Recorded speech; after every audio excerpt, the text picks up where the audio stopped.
This program is brought to you by the Media Liberty Alliance Foundation in cooperation with OBBM Network TV, bringing citizen-led, creative local media to the forefront of local communities to foster a greater understanding of constitutional liberty and appreciation of what makes us truly free, starting with you and me.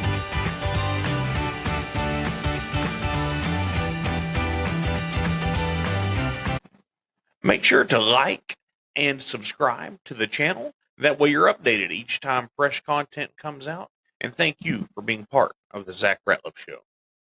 The Zach Rateliff Show is brought to you by Mortgage Financial in Texarkana, Exceed Health Clinic on Mull Drive in Texarkana, Elmwood Custom Goods, and Church on the Rock, Texarkana. That's churchontherock.org.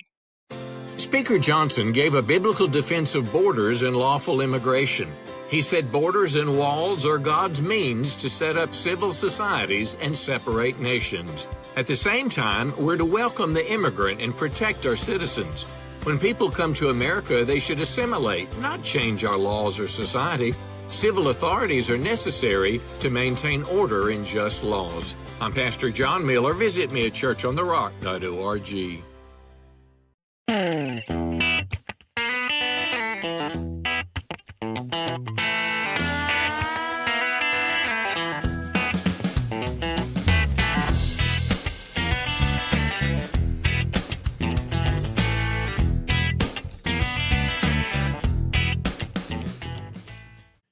Hello, and welcome to the Zach Rateliff Show. I'm Zach. I'm Steve. I'm Matthew. Yeah. All right. So here we go. We've had Steve's coming in. The enthusiasm. Yeah, that's right. Steve's here for his normal Friday spot, as we call it. It's unofficial. It's unofficial because sometimes I don't come on Friday for my Friday spot. Yeah, but sometimes you do, like often. Yeah. And then anyway, Matthew, you're running for school board for TISD. And I'm crashing Steve's because I'm off Fridays. Yeah, and you're off Friday, so it just really? kind of works out. Oh, that's good. I thought maybe you just didn't go to work. Thought he just showed up. Yeah, whatever. So anyway, we're going to hit our local... not our local. We're going to hit our normal articles and stuff like we do. Matthew, feel free to throw in on this. And then we're going to talk some school board in our local segment and kind of what you want to bring to the school board and what that looks like. You good with that? Yeah. All right, cool. All right, Steve, do you want to start? Well, I'm going to let you start because I interviewed Doc Pete Chambers yesterday. Oh, yeah. And he came in, man, and Pete and Lydia. And golly, they're awesome. I love them. When you talk to them, and you know me, we go to the same church. We see each other at church. We go to the same church too. But I'll talk to you about the Holy Spirit all day. Yeah. I'm big fan of him. Yeah. And so that's what radiates off Pete Chambers and Lydia is they're very walking by the Spirit and where they feel like God's telling them to do. And I told them, I said, I'm doing a class. Small group on Wednesdays that's is the Holy Spirit talking to you or is God talking to you how to discern the Holy Spirit? They looked at me and I'm like, doesn't mean I'm an expert. It's just it's just a class I'm doing. But anyway, they were at the Patriots last night. I wasn't able to make it due to just life. I told them you couldn't make it, and they cried. Yeah, no, that feels right. I mean, I value myself pretty highly. Well, they do too now. Yeah, good. So they were there last night. We talked about a couple of the different things at the Patriots upcoming event, stuff like that. But they were there. So I met Pete last August, I think. I was at one of my John Birch Society members in Dallas had a summer film festival every Sunday evening, and that one of them was about Dr. Fauci and COVID, and so she brought Pete in. The film was? Yeah. Oh, okay. Yeah, the film was about Fauci. And Pete is a doctor. That's why he's called Doc Pete Chambers. I mean, I did know a guy growing up, one of my grandpa's friends. Not the grandpa I was telling you about earlier, a different grandpa. I've got two. Yeah, and, sure. A lot of people have more than one. Yeah, absolutely. And his best friend was named Doc. However, was not a doctor. Well, Bugs Bunny called a lot of people Doc. Yeah, well, and that doesn't mean they were physicians or even PhDs. It just means that. Anyway, so Doc told me that when he and I met, so this lady had him in and arranged for he and I to have breakfast the next morning because she wanted me to get to know the guy, hook him up all around the state, which I tried to do. I did, actually. I mean, I got them quite a few speaking engagements through people I know. Yeah. And people have been trying to get a hold of him, and the website phone number wasn't working right or something. Yeah. And so when I gave them Lydia's phone number, suddenly everybody's like, "Thank you so much. I got him booked." Anyway, Lydia's the conduit. so for sure. so this lady had us have breakfast the next morning. We arranged for he and I to have breakfast, and Lydia was there too towards the end of it. And so one of the things he told me, I said something about Doc, and he said it's just a term of endearment. And I said, well, let's just keep it Easy, Pete for buddy. now. Keep to yourself. Yeah. So he and I don't know what I'm going to call him for any given moment. It's either going to be Pete or Doc. But anyway, he was there last night, and it was I called him a warrior. Yeah, he's a warrior monk. So he there you mentioned go. that. He had that term last night. Perfect. Yeah. So he is he's a really neat guy. Yeah. And if it wasn't for the power of the Holy Spirit in my life and identity through Christ, I'd feel pretty inadequate about my life around him. But so this guy's special. He was in the military, got out, became a doctor, went back in the military after 9/11, became a flight medic or flight surgeon, Yeah, I think flight is the term. surgeon, yeah. In special forces in the Green Berets. Yeah. He's also worked as a ranch hand. He said, I'm not a rancher. I'm a pretty good hand. So he's worked as a ranch hand. He's worked, I think, as a reserve deputy sheriff. Yeah. He's had some interesting things he's done in his life, but the military and then special forces, all that stuff together, he's had a really interesting life. And he is one of the chillest, most unassuming people that I know. And like you said, he and Lydia both are very good, godly people. Well, he told me that last night. He told us that when he was running for office, a guy who was a deacon at a big church in Houston said, "So who's your campaign manager?" And he said, "The Holy Spirit." The guy said, "Yeah, that's a good talking point, but really, who is?" A deacon. That was the deacon's response, and that was pretty annoying. He let that come out a little bit. That was annoying.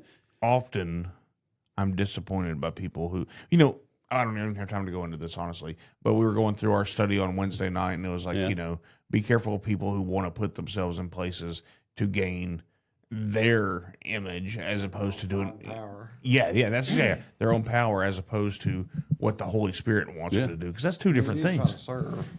Yeah, that's exactly right. Well, and that's what Pete does. Well, and that's what you're trying to do is try to serve. Yeah, and his whole thing has been, their entire campaign was, where's the Holy Spirit wants to go next.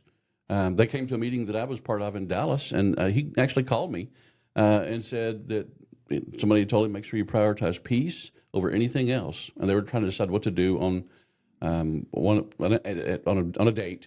And Lydia said, well, Steve invited us to whatever. And they're both just like, yeah, that's where we're going. He said the same thing in here. Said, hey, go ahead. So what is Doc running for everybody that doesn't know? He ran for governor. He ran for governor. He got 11% of the vote. And that's a big number, over 200,000 votes. Yeah. Like 286,000 or something like that. Yeah. And he got, so 4 years ago, we had Chad Prather, who was an entertainer, but he was I enjoy the Chad Prather show, by the way. Serious candidate. It didn't seem like that way at first. I think in his head he wasn't serious at first. Right. But then he realized this is important. And he really had a good grasp of the issues. We had Alan West, who was very charismatic, strong leader, military guys love him. And we had Don Huffines, who is... Yeah, Don seems like he's doing pretty good right now. So, yeah, he is. Don is not charismatic or entertaining. No. And I'm not saying he's boring. Well, he just won the primary for that. But he was a businessman, and so he wasn't. I'm not saying boring. He's just not charismatic or like. But he understands numbers and the business at hand, which is important in anything. We need somebody that understands numbers, that can break down data in a way that other people can't break down data, and that's why Don Huffines would be good. I don't need a showman. Really smart guy. Yeah, I don't need a showman for everything. Just because you can give a good speech and make everybody like you.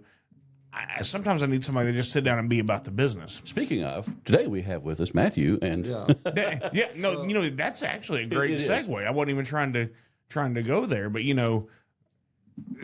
that works because Matt, that's what you bring. You're what, an information specialist, or I'm a business system analyst currently. Business system pretty much help analyst. streamline some of the business systems system and some analyst. Sort of systems and stuff in the business processes, how stuff works. But before that, I did Forest Service budget on a national level. That's about you said Forest Service? Yeah, the U.S. Forest Service. Cool. And that's about a $6 billion So budget. you know how many trees are out there? Acres? say yes. No, off the top of my there's a Yeah. bunch. But Yeah. I do know we monitor. Yeah, there is a bunch. Let me just go I ahead was and just stop. kidding, but he was right. There is a bunch. Let me go ahead and stop you. Here's my issue with the Forest Service.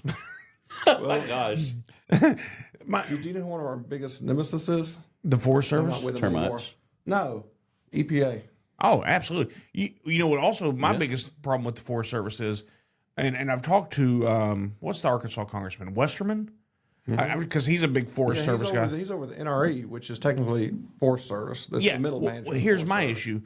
Don't call and tell me all that you do for the forest when I'm in the Ouachita National Forest a lot. I'm in the forest of Arkansas a lot, squirrel hunting, deer hunting, turkey hunting, kayaking down rivers. And what I see is clear cutting the forest. And then where does this money go? I know what timber's bringing. Then we're clear cutting, and then we're cutting the hardwoods out of it. And I understand trees die, so eventually you do have to cut some of them. And I'm okay with making. But the Forest Service makes so much money from the harvest of these trees. What do they do with it? What do they do with it? Yeah. They do recoup some of it, but their expenses overall is quite a bit higher than what they bring in, the little bit they do bring in. Seems Like like in a the- wild in thing the because I know a lot of timber guys. Yeah, in the 70s, they actually were making more profit. But they went to like a giant grant mode, to be honest. Not trying to diss them at all, but I mean, No, go ahead. if anything, we follow whatever the presidential direction is. So if a president tells us, hey, we're shifting to like grant mode, I mean, we sort of follow orders. Well, that's So what good. that tells me is in the 70s, they were blatant about how much money they took in. And then later they learned how to hide the money that they took in so they could go to different things. Yeah, it feels Elon Musk just talked about non-government organizations that our government gives money NGOs, to. for those of you that don't NGOs. know. Our government gives money to NGOs. NGOs take it, and now it's not under the control of the government anymore. And it goes to several shell corporations. It comes back. And Next thing somebody you know, making, senators getting rich, and there's yeah, a they're worth $20 million. bunch of Somalians in learning centers up in learning Minnesota. centers. There are good and bad grants. And I mean, you do got to sort of weigh what they are, you know. Well, kind of like a bond issue for a school district, right? Sometimes that's needed. Yeah. Right. Sometimes it's So not. Trace Johansson, we met him when Yeah, he was running yeah, for yeah. Congress. He's now the mayor of Rockwall. Good guy. Yeah, really good guy. I went and talked to him not long after he was appointed mayor pro tem, and then nobody ran. So instead of having an election, they just said, "Tag, you're it." So he's mayor, and I went and sat and talked with him one day, not just this side of Rockwall, and he was telling me that we all hate taxes, we all hate all that stuff, but the city is growing. Yeah. And the response to it. So here's the population growth, and there's enough, but it stays the same. And now there's not enough. Then it goes up, and there's a little more than we need, but then it stays the same. How about tax revenue? Yeah, tax revenue and infrastructure and everything associated with it. So building out roads, building out water and sewer, building out all that stuff, building out the schools, because it's gonna taper off. The population there's only so many people. And that type of area, it's going to taper off. But the idea then would be, let's stop doing this crazy spending sprees occasionally, and plan ahead. Whoa! And then I know, but the plan ahead is okay until they want to raise my taxes again. But now he's on the side of it where, well, if we're going to do these things and meet this target before we get to it, then we're going to have to raise taxes now. We're going to have to spend now. But then later, we won't have to. We'll just be in a maintenance mode, and it's all perfect sense. But everybody freaks out every time there's taxes. But sometimes taxes, I don't like saying it out loud, but sometimes taxes are sometimes they're necessary. necessary. But do you want to pay like 2 cents now, or do you want to pay like 15 cents later type situation? Right. Absolutely. That's the whole thing with our country. Spend 2 cents now, or let our kids pay for it later. I remember. How old's your daughter? Some people don't have kids, so they don't care. That's true. How old's your daughter? She needs to learn to pay her she's fair 12. share. Yeah, 12. How's your daughter? Yeah, so she could. I bill her. He said. Her allowance is tied to her grades and everything. Yeah. It really is. Hey, that's all. Hey, let me tell you. Listen, your allowance is $10 a week, but $3 a week is going towards the expenses I anticipate having for you later. We actually do your allowance. Then you have to give charity, and give savings, and so and take that out of the Crimson Grinch's allowance. Let me tell you this about Trace Johansson. We were that is my daughter. We were at a debate, in 2020 in Sulphur Springs, and you've met me. You know how I am, and, I bet you. and we have a pretty good feel for each other at this point. Anyway, and the thing about conservatism is once you're in on it, your views don't really have to change because that's your core. That's, Jesus and conservatism, those things are pretty unwavering. It doesn't matter the issue. You can learn more. Yeah. But everything fits. Yeah, that's right. So that's the big box with the puzzle pieces going. So we're at this debate, and Joanne that Fleming. was really good. Jesus and conservatism. That's the big box that all the puzzle pieces go into. You can use that later. Yeah, you're welcome. Yeah, they don't. Those are some unchanging factors. Yeah. So we're at a debate that Joanne Fleming is the MC or whatever, asking the questions. Moderator. There we go. MC, moderator in chief. Go ahead. Okay. And I don't remember what she asked me, and I don't remember my response. This is a good story so far. But I remember. But I'm kind of off tilt at times. I remember the story. But yeah, right. Yeah. But I remember Trace's face because I said something about somebody being too cowardly to respond or something like that. I'm like, oh, they're just a bunch of cowards and da da da da. And I just remember his face going, for those of you not watching, it's a shocked look. and him like, this guy just said this. And I'm like, yeah, baby. I didn't think I had a chance to get it to hear it, much less being. You might have won if I'd known you back then. Yeah, maybe. Maybe we should do it again. Run it back. Do it again. We'll see. Run. The Zach Rateliff Show is brought to you by Mortgage Financial in Texarkana, Exceed Health Clinic on Mall Drive in Texarkana, Elmwood Custom Goods, and Church on the Rock, Texarkana. That's churchontherock.org. Speaker Johnson gave a biblical defense of borders and lawful immigration. He said borders and walls are God's means to set up civil societies and separate nations. At the same time, we're to welcome the immigrant and protect our citizens. When people come to America, they should assimilate, not change our laws or society. Civil authorities are necessary to maintain order and just laws. I'm Pastor John Miller. Visit me at churchontherock.org. But anyway, so back to the school board, Matthew, and knowing facts and doing what you do. And we went to the Forest Service stuff. School board, even if we talk about yesterday when I was talking to Pete Chambers and Lydia and why it was important for them to run for governor and or for him to run for governor and her to be his support staff, because that's what she was. He very much felt called by God to do it. Yeah. I'm not going to say like I was particularly called by God, but I felt moved because like our religion, like God teaches us that like stewardship and leadership are like sometimes one and the same, especially if you think that you might have the ability. If you see a gap, you should really try to like stand in it. Yeah. And I saw a little bitty gap, but now I see a bigger gap right here and there. It's not that the school's doing bad; they're doing the best they can with what they're allotted. Well, in most areas. Yeah. But it's I could easily say I'm doing it because of Olivia, but really it's the community as a whole, because schools are critical infrastructure. They're the workforce pipeline, and companies want to see, well, hey, what's moving to the area? Like they're looking at a 10-year, 20-year plan. Well, and even if you look at what happened at our airport was announced just this week, this company's coming in with 140 to 160 jobs. They're going to be able to work on and paint new, or I don't know if they're new, but jets up to a 747, which is why, we're working on the runway expansion and all of this. But when these companies look at this, that's exactly right. That's what they look at is the future workload. Yeah. What are your trades or your high schools teaching? What's the partnership at your university level looking at? So yeah, so when these companies are coming in, they're, I'm doing this like they're coming from Dallas or something. When they're coming in, that's what they're looking at. So that is why we need a competent school district. Yeah, schools just need to make sure that they're working efficient as possible to get the best ROI for the community. Return on investment. Yeah, return on investment for what their work done. And I mean, like, you can have, service like in the district already, but sometimes you just need like a fresh outside perspective. Yeah. I was just about to say that. So you said earlier they're doing the best they can with what they have. Mm-hmm. But maybe they could do better. And it's not a slam to say these people who have been on the school board since the 90s. 95 is the old, and I mean, nothing wrong with that. So if you want to serve and you find a good place to serve. I mean, there's some churches that get a new pastor every 2-3 years. There's other churches that have the same pastor for 20, 30 years. Yeah. Our church, for instance, Church on the Rock. So you get somebody good. Churchontherock.org. Church on the Rock. We'll love the hell out of you. It's a good quote, isn't it? So, so they're doing. It's not that they're doing poorly.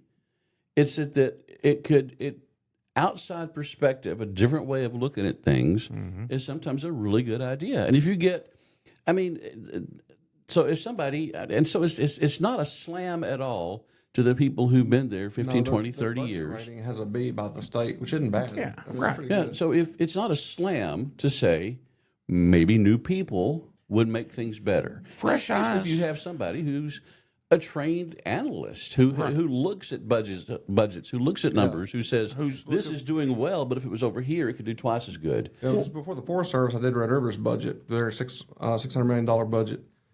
So the numbers aren't too big for you if you're used to seeing 600 million or Right. Forest Service. So So I went through all their budgets from 19 to 26 over the last couple of weeks, just to sort of. just familiarize yourself with them. Well, and that's the thing. Talking about fresh eyes, I sell real estate.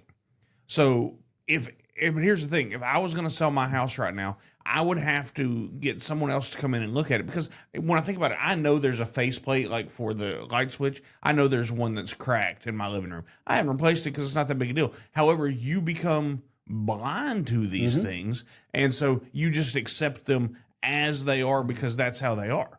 And so I would get an agent that I trust and work with to come in and look at my house and tell me the hard truth of what. Well, that's exactly what we need to do at the school district. Okay, here's what you're used to seeing. What's the hard truth? And then that's where someone that, like you said, you've already gone through the last 6-7 years worth of budgets, and you can see something that other people can't see. I had a realtor tell me one time that if he was going to sell his house, he wouldn't sell his house. He would hire a realtor because the other realtor. He wasn't me. Well, he would get another realtor to come in because another realtor would see different things that would be a plus to other people. And so it's again coming back to the point of you've got these people who've been there forever, and hopefully they're doing a really good job. But it doesn't mean that somebody else couldn't come in and say, what if we moved this lamp over here? It would do better over there or whatever. So somebody new come in that can, again, analytically look at things, not just kind of guess at stuff, but run the numbers and go, I've run the numbers, and this right here could work twice as well over here. Or this right here could have a 10% increase, which would be huge. Right. Because TISD is running a deficit budget, right? Yeah. They are running a deficit budget, but How long has that been going on? I'm not sure exactly how long. How long can it I last? just know how long can it last? Well, we're going to talk about what you're talking about, the process, like the outside perspective, like a lot of Lean Six Sigma, like even at Red River. That's one thing that we did is we'd bring in the person that knows the least. Sometimes they would be the person that documents the process and leads the group, because they'll ask the basic questions that this engineer and this mechanic and this shop supervisor that do it every day overlook constantly. Yeah. Because they do it. That's the We've way always done it that way.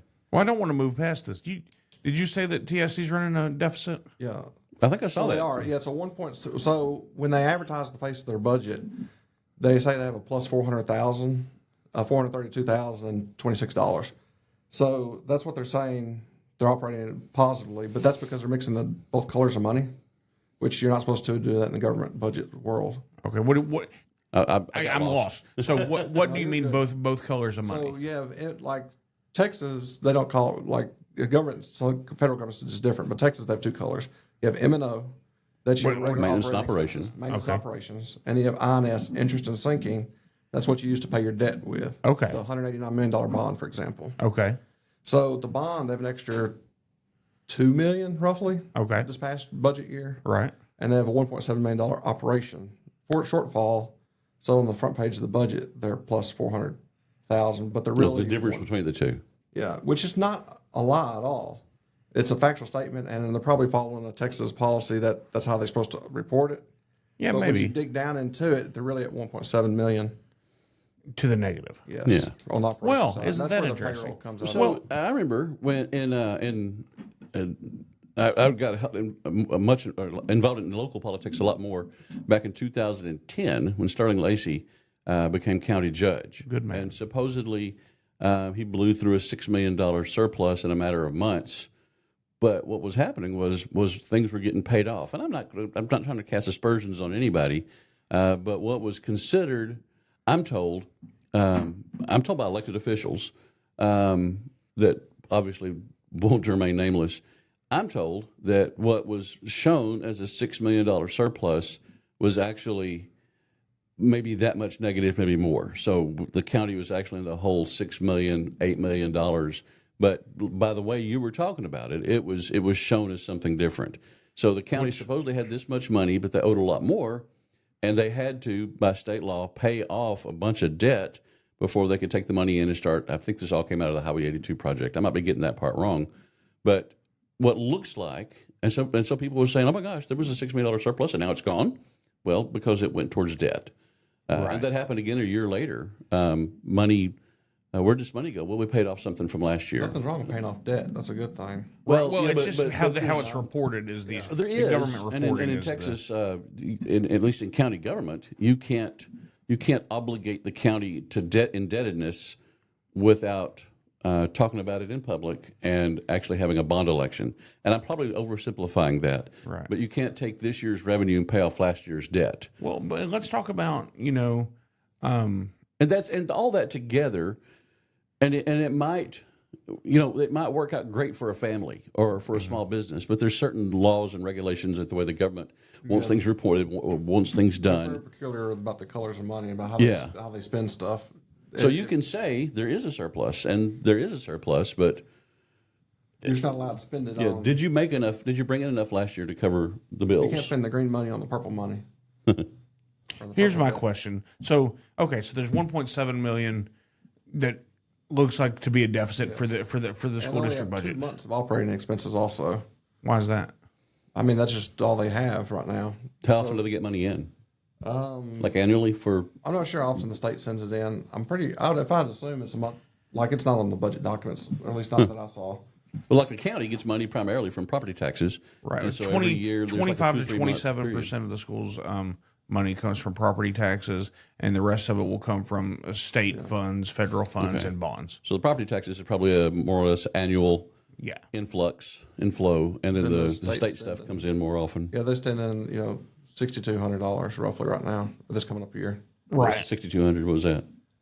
Per student. $215 per student if they're there the full time. So every time a student misses class, just to make sure we get to class, that's $47, by the way.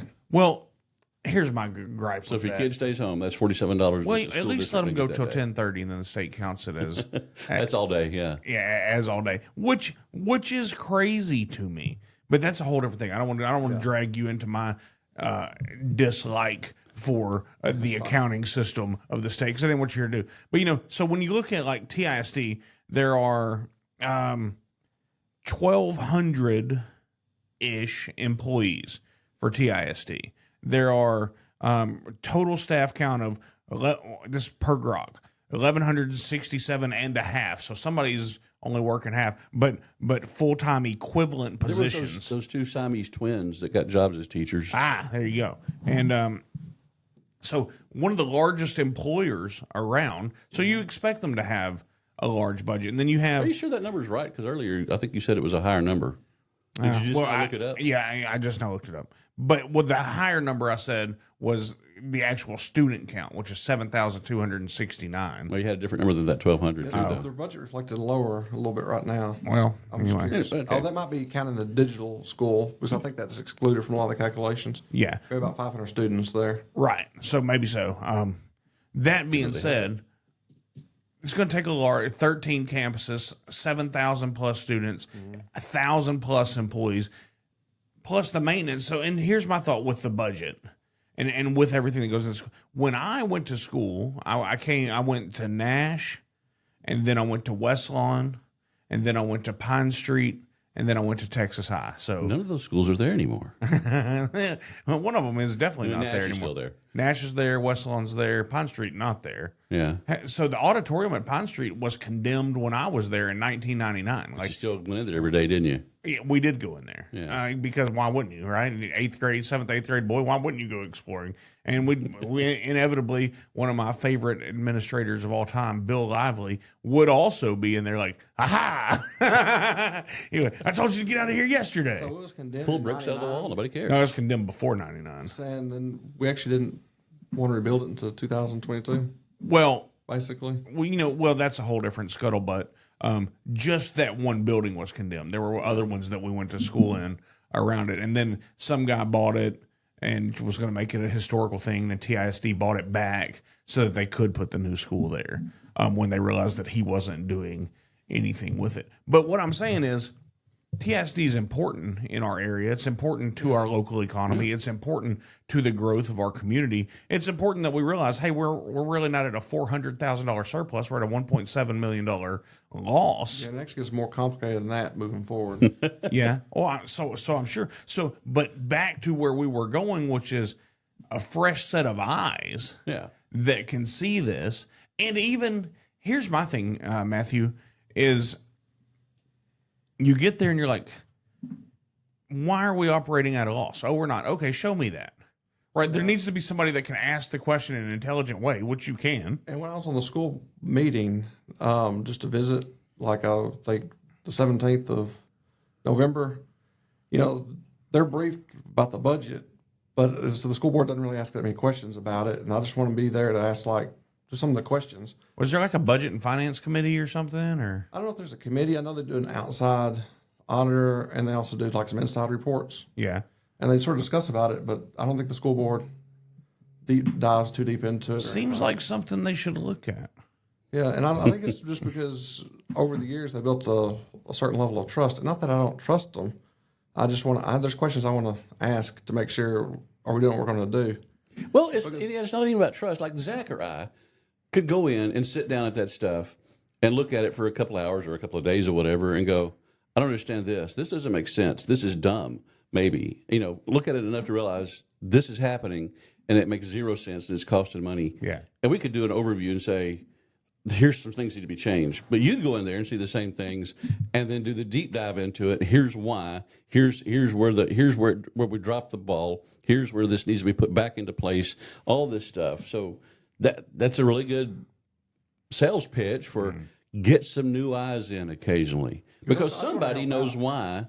If the ball got dropped, somebody knows why. Somebody at some point said, well, it's okay because, or whatever. And again, this isn't a slam on anything, because there might have been a problem and this is how it was addressed. It wasn't addressed perfectly. But that's the cool thing about having somebody like you come in that can see this and get the historical reasons why. But what the impact is, diverse skill set on there, because not everyone needs to know numbers. Some people need to know how to deal with a Texas legislator. Someone might need to know how to deal with the construction company, make sure they're not getting over on us. I mean, we all have a different skill set that we need to bring. We don't need 7 people with the exact same skill set. Well, that's not doing the community a favor. Well, and also, something Steve said made me think of this, and I can't remember what it is. Oh, it's like, because this is how we've done it, right? Mm-hmm. This is how we've done it. Well, it's the roast thing. I think you've heard me talk about it. I think you've heard me talk about it. Yeah, you told me that story. Yeah. It was good. If you, husband comes home, wife getting ready for lunch, getting ready, a roast ready for dinner that night, or whatever you want to do in woke culture to make all that fit, right? And he sees her cut the end off of it. He's like, hey, why you cut the end off the roast? Well, that's how Mom did it. Okay. Call your mom. So she calls her mom. Hey, why do we cut the end off the roast? Well, that's how Mom did it. Okay, call your mom. Calls grandma. Why do we cut the end off the roast? Oh, my pot's not big enough, so I have to trim the end off so it fits. There was no reason to cut the end off the roast. That was just how the husband's first time in the kitchen, wasn't it? Yeah, well, it should have been. Oh, gloom, despair, agony. But just because that's the way it had done, and just because it had worked well, nobody had a problem with the roast. Everybody liked the roast. It worked for everybody, but they didn't have to do it that way. It was just what they thought they had to do. And so when you have somebody that can look at the same numbers everybody else goes, hey, We're not a $400,000 surplus. We're at a $1.7 million deficit.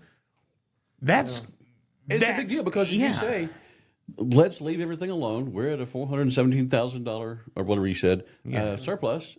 Everything's great, but if you look at it, with different eyes, different glasses that show different colors, you go, actually, we need to change some things because $1.7 million is a decent bit of money, and we probably need to fix it so that next year that's not that way, and that it.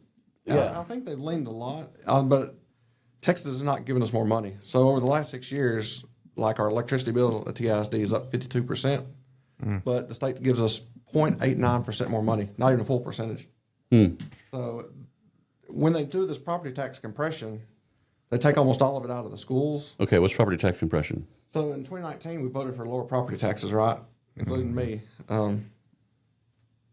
So what they did is they pretty much gave us higher homestead exemptions. They said schools have to start lowering property tax rate, and more money comes from our beloved Austin.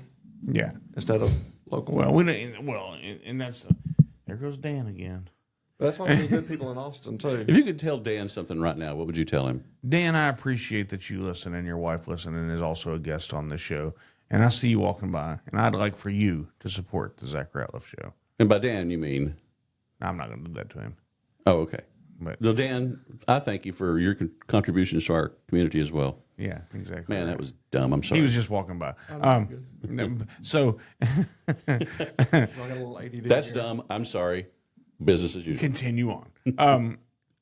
Well, here's my thing about this. Yeah, we don't want Austin having to give us the money because I'm for local control. I don't like the state board of education. I don't like the Department of Education. I don't like the Steve. What's the group called that's over the school board? State school board. State Board of Education. No, the other one. The union. The non-elected one. The non-union union. TEA, Texas Education Association. Well, there's that, but then I don't like them. Oh my gosh, how many of these bad people are there? Yeah, Texas is TASB or something. Texas School Boards. Yeah, There's not bad people per se. It's bad systems. Sometimes it's bad people. There are bad people in the system. The systems enable bad people to do bad things, or good people to do bad things, or for good people to be marginalized while the bad people do their thing. But personally, I feel like that's what we're doing with schools. That Texas, we've labeled public schools bad, but really what we've done is we've used money to punish the good and the bad schools instead of trying to fix whatever problems we actually had, moral and system wise. Well, so the moral thing, let's go there. I'm glad you brought that up. Here's from the outside looking in, and you've got a child in TISD. I feel like, well, let me back up. So it's my understanding of a school board, for those that don't know, a school board is your board. They set the direction and the plan for the district moving forward. Yeah, we won't do day-to-day management. Whoever's elected and the other 6 won't do day-to-day management. It's more strategic vision. But one thing we can do is we can have the administrators back. I'm assuming you're talking about just the overall. Well, yeah. So, but you're going to set the vision, set the plan, set the budget.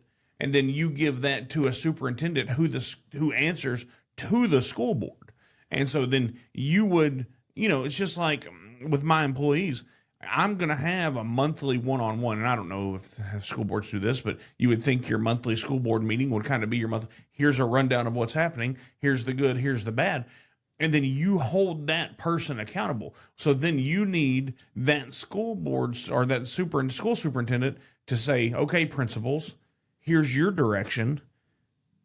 Hold your people, and the principal holds the assistant principals, and the assistant principal holds the teachers. And then, but to your point, they have to have the back because, where I'm going is, it seems to me that TISD has a discipline issue. Now, a lot of that comes from home. Areas, yeah, go ahead. They do have some discipline issues, especially in some areas, some schools more than others. But I don't know if this is a discipline issue, but Olivia just talks about, what she sees at school and stuff. It's something I don't feel like is normal from when I was a kid. Even though I went to Hooks, which is a lot smaller school than TISD. And what year did you graduate? 03. Okay, so you're a year ahead of me. Yeah, I knew some people from Hooks, and the stuff we saw in TISD compared to what y'all would not thought what we thought was normal. So I graduated a lot earlier than that. Yeah. I graduated in 81, and my sister in 83. And the things that my sister were talking about that happened in school were way beyond what we did just 2 years earlier. Yeah. And I going back and talking to teachers and people in that era, my sister's year, it's not my sister, she probably didn't do anything at all hardly, but that's when things kind of shifted from treating teachers with respect to noticeably less respect, and that's when things just changed. And I'm doing the wrong asymptotic curve. There was a lot of respect, and then it started like this. Yeah. And in New Boston, it seemed like it started in 1983. Right. And if you graduated in 1983 in New Boston, I'm not saying you're a bad person, but you knew bad people. Yeah. So it has shifted, and there was a noticeable change in just 2 years back then. So the way teachers are respected, the things that kids are allowed to get away with, that curve has not gotten better. Well, and a lot of it has to do with, if you go back to January 10th, 1963, as read into the congressional minutes in Congress, the 45 tenets of communism and their plan was to degrade the family, and so that you would lose your morals, and then come after the education system so you don't have prayer in school. And so when you take away the family and you take away prayer in school, well, then you don't have a strong family union. So a lot of the discipline issues across not just at TISD, but across the state, across the city, across the country, comes from the degradation of the family. However, one of the great things about our country is that, you look at our education rates, like, oh, we're doing worse than whatever country the liberal media wants to spend is doing better in education. We're doing worse. We choose to educate every kid. We choose to give everyone a shot. And so sometimes we're just going to have to deal with that, because you don't have to be from a certain family. You don't have to be a certain race. You don't have to be a certain class. We're going to educate you no matter what. Now, what you do with it's your business. So, yes, sometimes people aren't getting a good start. Yeah. Right? Sometimes people don't, but we're going to try everything we can with $100 million in TISD to make it at the same chance as we can. And I think that's what makes our country great. So as much as I am conservative, as much as I am anti-tax on everything, I like that we give people a chance. Because I've been split a little bit that way too, because I'm not a huge fan of public schools the way they ran in the past, but like the ones you see in the media. But they provide an essential service. And it's one we as a society have decided through our votes that we're going to support. So we can't just be like, hey, we're not going to do this, we're not going to do this. No, as a society, we have decided this is what we're going to support. So now we have to find a way to have somebody, if you get elected, that can look at the budget and say, hey, here's the issues. Yeah, I don't always need... have you ever been to I used to work in consumer electronics. And so we would go to like trade shows across the country for like Bose speakers or whatever TV, Sony TVs or whatever. Well, you go to a Bose convention and they'll have these, or they used to, they'd have all this little Bose speakers. First of all, they would have them behind these big, huge, look like speaker cutouts, and it's just jam in this room, and it's kind of like a party, and it's just awesome. Then they'd kick them over, and then it would just be these two little boxes, right, on each one. Well, then they'd take buckets and put on them, right? And then they would hit the sound equalizer, and it would sound great through the buckets. And then to do all these things. And so you could leave that thing, and you could say, oh my gosh, these are the best speakers ever. Rah, rah, rah. I'm going to take over the audio world for Bose, right? I don't need somebody selling me like that on the school district.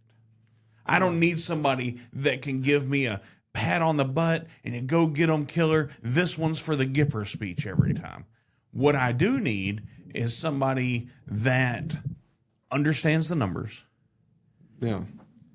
Is impacted in their family because maybe they have a student that's in the process. I think it's worth conveying the risk, because we can't fix everything, but we can at least be honest with the risk instead of just rolling it up and just saying everything's hunky dory.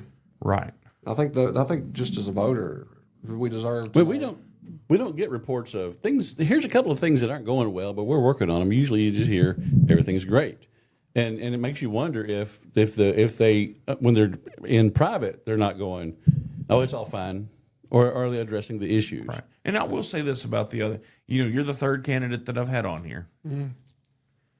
I really like the other two. Yeah, the other I two really are like fine. you as well, though. I mean, so I don't want anybody to think that last soapbox I was saying was about any one of these candidates, because it wasn't. Because I really see strong points Yeah, I think I think the in voters Jordan have a really good and in choice. Ben, but I see strong points in you. It's just, but like you said, it's good to have different points of view on the board, and I think you offer a perspective and a point of view that's different than they offer one that's different than you do. And so I just want to acknowledge that. Sure. I I don't think- know the other two, anything about them. But I mean, if I get to say something to the voters of TISD, is look at these guys, and is this guy cooler, or is this guy better looking or smarter, or is this, however you're going to look at it, ladies too. I don't even know if it's a lady running.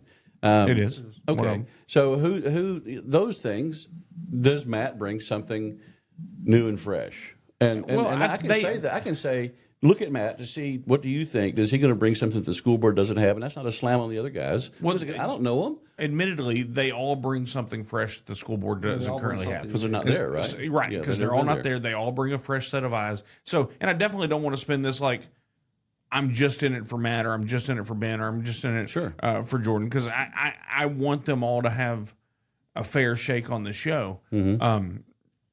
But I just want everybody to be heard, and that's kind of what we're trying to do here, Matt. So, I mean, I appreciate you coming in. I I've learned appreciate stuff. how you look at the numbers. So give me if you had 1 minute with me and Steve on an elevator and we're going through it, what's your passion statement about TISD? Why are you passionate about this? I really want to Passionate about running? Is that what you're asking? Yeah. Uh-huh. Well, initially, it's because I just want to stand in a gap, and I don't realize how big the gap was. But I think they should be transparent, because the third future schools, the way they did that bothers me, and I don't feel that was transparent at all. That's the failing schools in Yeah. TISD. So What was it called? The what schools? Third future. So that's where they're taking over. Well, it's a partnership takeover. Yeah. It's either a takeover or a voluntary force partnership, it sounds like. But Well, they- because if the third futures doesn't come in and these two schools continue to fail, then the state can come in and shut down the entire school district and seize it and make it Shut it down or take over? take over. But by shut it down, You're going to get rid of all the administrators. that's right. Yeah. yeah, so, So Third Future is a consulting company that's coming in and trying to we fix weren't- things. I feel we weren't transparent on that. That's They're another administration. I'm sorry to cut you off, man. They're another administration, basically. They're going to come in. They're going to do the hiring, the firing, and everything for two specific schools. Okay. they're a private Okay, go company. ahead. Yeah, go ahead. Okay, yeah. Thanks, private company. I think that's what I was so looking like for. when we lose Theron Jones and Westlawn for 3 years, I mean that's about $7 million in student revenue that we lose as a district. The third futures will control 100% of that revenue. Now they will lease back some buses to us, but and a couple other things. But one thing they don't mention is each student share of district administration cost is about $875. Right? Well, that's going to increase the burden for all other students in the district by $91. $91. Yeah, $91, yeah. So, I mean, that's just going to increase that right there. And I just feel like when we took over Third Futures, they mentioned it in a footnote on the 17th. And then when they signed the contract, it was titled, you could read it in the agenda in minutes, but it wasn't discussed at all. It was rolled up in the consent agenda, which they put monthly meeting minutes, minor budget stuff, purchases over $50,000, a couple other minor items, but plus a $7 million annual contract or revenue loss. Right. I just think that should deserve to at least be conveyed with a risk, because now the rest of the district's going to pick up the slack. No, I think that's valid, and I think that's a valid point, and that's why it does take somebody that's looking at the numbers on the board I don't know to. a minute. I'm sorry. No, you're fine. I mean, I said a minute loosely. Steve and I say minute all the time, and it'll be 15 minutes later. So, all right, let's get out of here. I appreciate you. Yeah. And Steve, thank you. y'all. Yeah. And all right, I hope God blesses each and every one of you today. Thanks.